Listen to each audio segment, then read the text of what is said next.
मर्याई चौक railway पूल पाडकामापूर्वी वाहतूक आराखड्याचा आढावा. खासदार प्रणिती शिंदे यांची रेल्वे व महानगरपालिका अधिकाऱ्यांसोबत बैठक. अण्णाभाऊ साठे भैया चौक ते मर्याई चौक येथील रेल्वे पूल 14 डिसेंबर 2025 रोजी पाडण्यात येणार असून या कामामुळे 1 ते 1.5 लाख नागरिकांच्या दळणवळणाचा मोठा प्रश्न निर्माण होणार आहे. या पार्श्वभूमीवर पर्यायी मार्गाची आखणी व नागरिकांना होणाऱ्या गैरसोयीचा आढावा घेण्यासाठी खासदार प्रणिती शिंदे यांनी आज महत्त्वपूर्ण बैठक आयोजित केली. बैठकीदरम्यान खासदार प्रणिती शिंदे यांनी प्रशासनाला स्पष्ट निर्देश दिले की पूल पाडकामाच्या दरम्यान नागरिकांना कोणताही त्रास होऊ नये, यासाठी पर्यायी मार्ग व्यवस्थित, सुरक्षित आणि व्यवहारी असावा. यासाठी त्यांनी पुढील पर्यायी मार्ग सुचवला.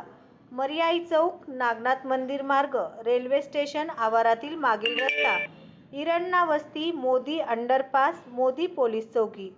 प्रशासनाने या मार्गाला सकारात्मक प्रतिसाद देत तातडीने आवश्यक नियोजन करण्याचे आश्वासन दिले. बैठकीनंतर खासदार प्रणिती शिंदे यांनी रेल्वे व महानगरपालिका अधिकाऱ्यांसमवेत प्रत्यक्ष पर्यायी मार्गाची पाहणी केली.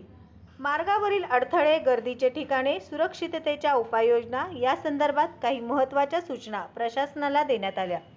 या बैठकीत सोलापूर विभागीय रेल्वे व्यवस्थापक डॉ. सुजित मिश्रा, महानगरपालिका आयुक्त डॉ. सचिन ओंबासे, वरिष्ठ विभागीय वाणिज्य व्यवस्थापक योगेश पाटील, काँग्रेस शहर अध्यक्ष चेतन नरोटे, सामाजिक कार्यकर्ते माऊली पवार, माजी नगरसेवक विनोद भोसले, युवक काँग्रेस अध्यक्ष गणेश डोंगरे, नगर अभियंता सारिका अकुलवार आदी उपस्थित होते.